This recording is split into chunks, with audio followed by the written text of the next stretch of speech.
I'll get better at using all the fancy tools here. Let's see. Ta-da. Yeah.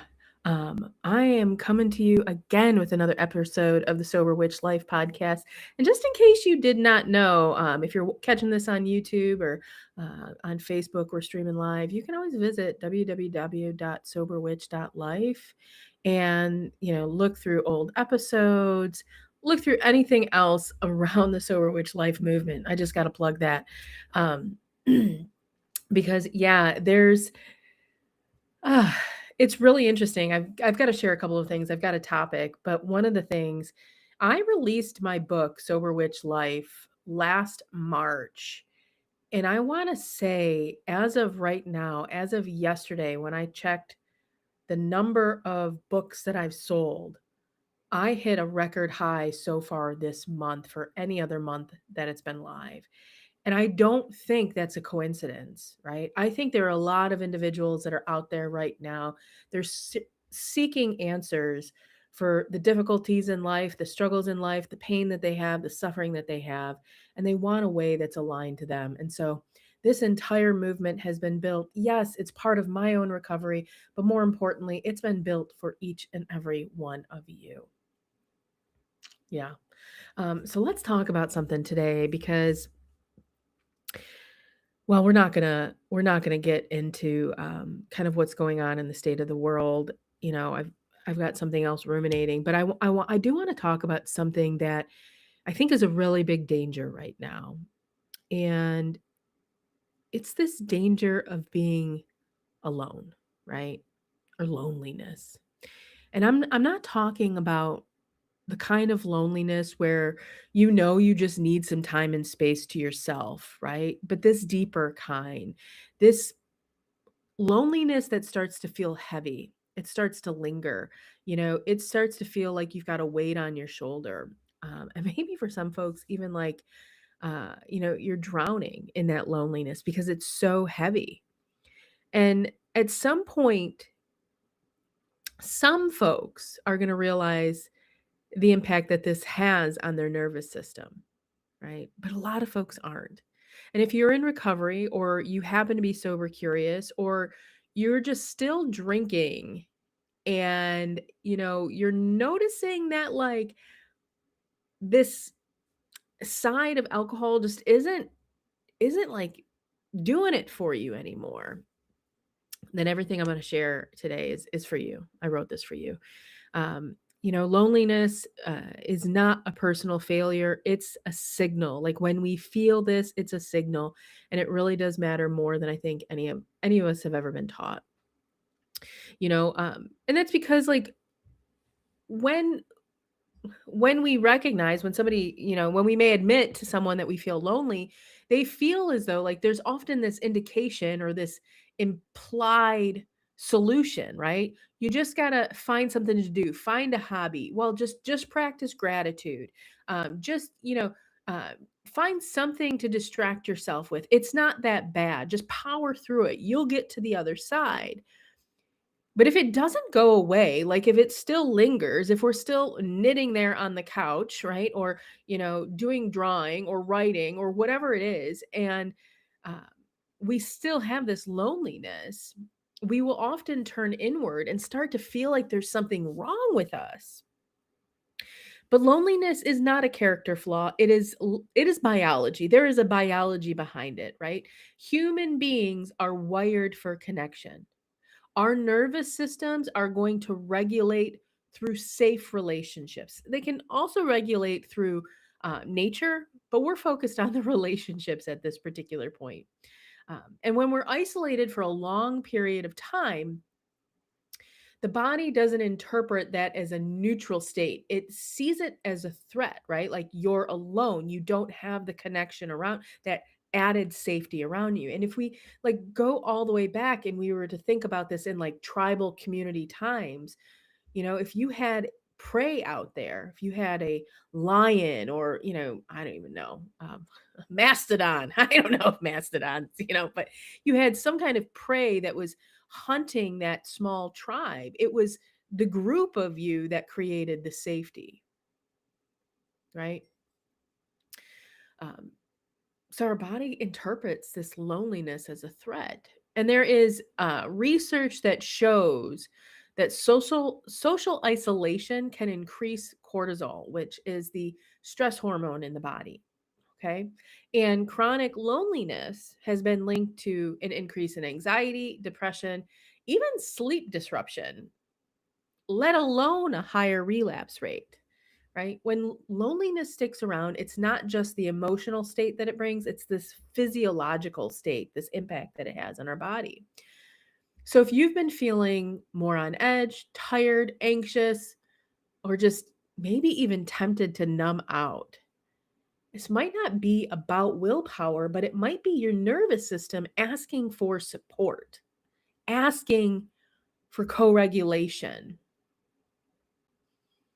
And I think about loneliness, and I've been thinking about this all morning, right? Like we had a journal prompt on our 90 days of shadow work that talked about being alone, and just like it just sent me down this whole path of reflection, for the last like 4 hours. Um, and this loneliness can come with stories. I don't want to bother anyone with this. I don't want to bother. It seems silly. It seems frivolous. Nobody's really going to understand this. They're going to think I'm being silly or I'm overreacting. Or I should be able to handle this on my own.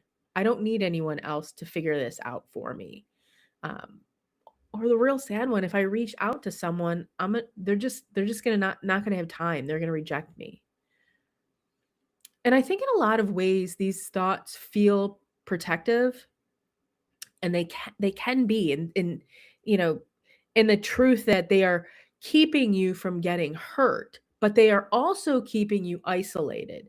They're keeping you away from the thing that is going to bring you safety, lessen your cortisol, bring you back to a state of peace within your body. And this place that I'm talking about, this like keeping you from getting hurt, is where isolation, or I'm sorry, addiction thrives. Like addiction loves to get us alone. Like it loves to pull us, into the shadows and whisper sweet nothings. Like, you know, hey, they're just not going to get it. Nobody really understands you. And it does a pretty good job sometimes of making us believe this, making us believe that we are better off alone, right? That connection is going to be risky, and that numbing is safer. And when I speak of numbing, I'm not just talking about the alcohol. I'm not just talking about the substance use, right? I'm even talking about this mindless scrolling that we can do on social media, right? All of these things, the alcohol, the substance, the social media scrolling, is a substitute for true connection. It can calm the nervous systems. It gives us a bit of a dopamine hit for that moment. It'll soften the edges a little bit, and it creates a sense of relief that feels like belonging, but that does not last. What comes next is a deeper feeling of loneliness, layered with shame, right? If we've used or done something that we didn't intend to do, right? And it often can make us start to believe that needing support is failing, right? What feels like a relief really is just loneliness delayed.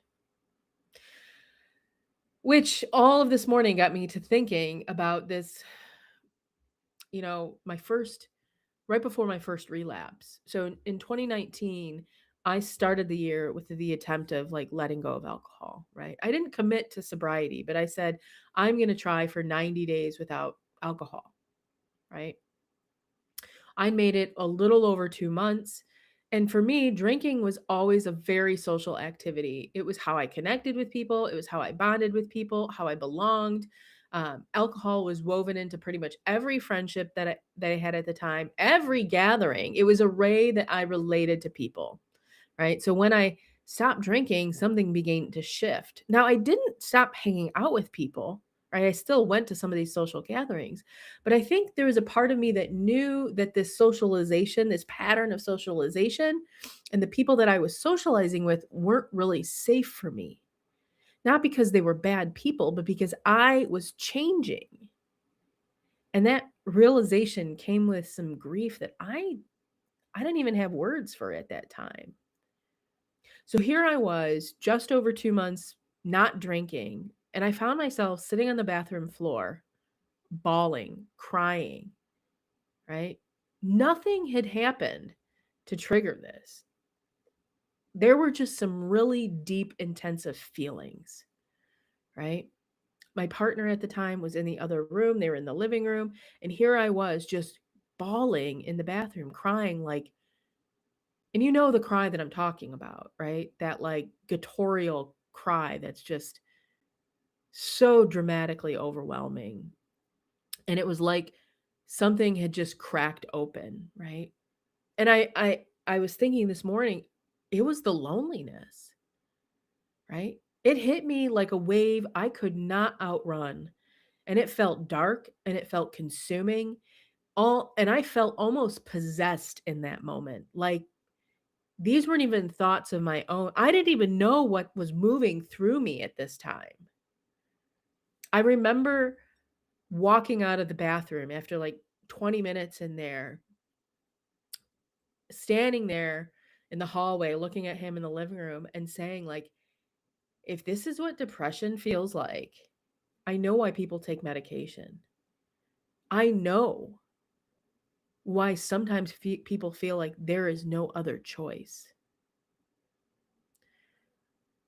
And I share this because I remember how real it felt, how scary it felt.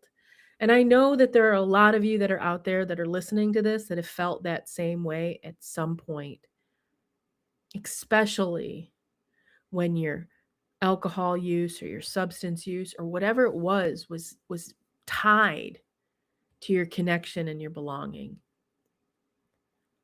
When you start to recognize and understand that old relationships are going to begin to fall away and new safe relationships haven't formed yet, that loneliness can feel really unbearable. And it doesn't mean that you've made the wrong choice. It means that you're at this place where you're in between. I don't know how else to describe it. But there's a reason that so many of us that talk about recovery are going to talk about isolation, right?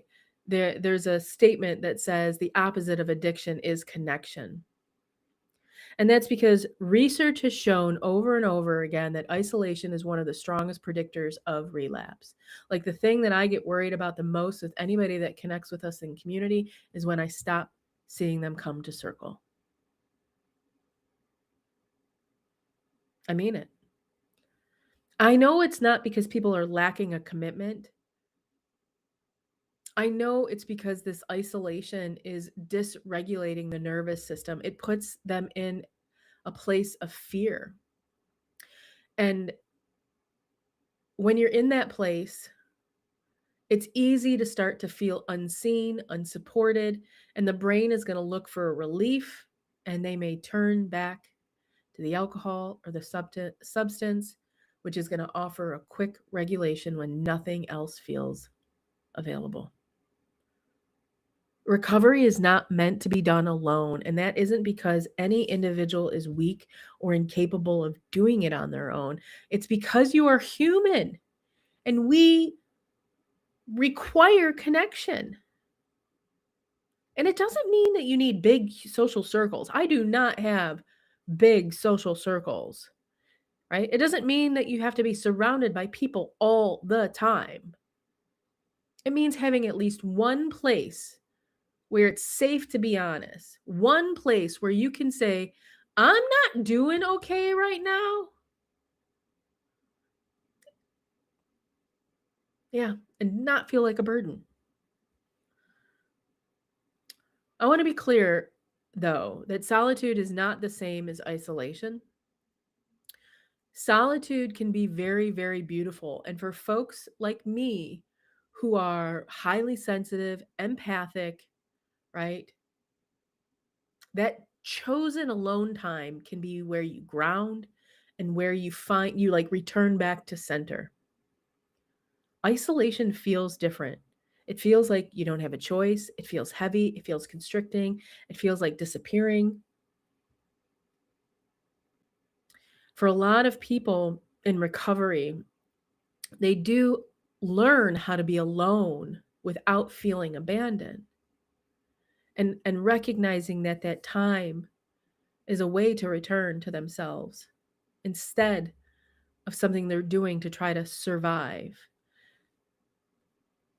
But that often happens alongside safe connection.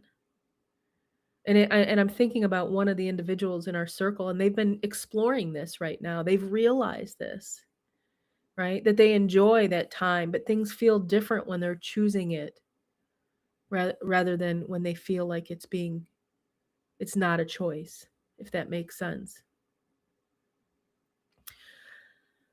I found that we learn to be alone by first learning that we're not alone, that if the time is needed, we have someone to turn to. So if your loneliness right now feels really loud, I want you to know that you do not have to white knuckle your way through it, right? The answer is really gentle, and it is just honest connection. And that doesn't mean a lot of people, right? It doesn't have to be perfect. I I say you don't even have to like talk, find somewhere that you can just, maybe it's one friend that you just feel comfortable sitting in silence with. Maybe it's a therapist, right? Maybe it's a support group, right? Maybe it's a spiritual community, like maybe you go to church, maybe you have a community if you're connected with, just anywhere that you don't have to pretend or mask. And you don't have to worry about them understanding what you're going through. It's just, do you feel safe? Does your body feel safe? We are allowed to need other people, even if we are strong and independent. Yeah. Even if you've always handled things on your own. If this has found you in a lonely place, I want you to hear this. You're not broken, you're not failing, you're not doing your recovery wrong, or, you're healing wrong or anything like that, right? That loneliness that you feel is purely a signal, your nervous system trying to get you to pay attention and tell you that connection matters. It's why one of the reasons that we've created the Recovery Coven, right? Not because any one of us, including me, has it all figured out, not because any of us are perfect, but because healing happens in community. I need it, and if I need it, I know others need it. I need to be witnessed. I need people to be there and to like see me in all of my mess. Really. Because none of us should be sitting alone in the bathroom, bawling their eyes out, believing that we're in the dark alone. So if you are craving some connection, if your nervous system is tired of trying to find a way to carry everything all by yourself, come join us. Yeah. You can visit that website again, soberwitch.life, www.soberwitch.life. Yeah, come join us. I'd love to see you there. Until next time, my dear friends, much love, big hugs, and the reminder that you are not alone. Until next time.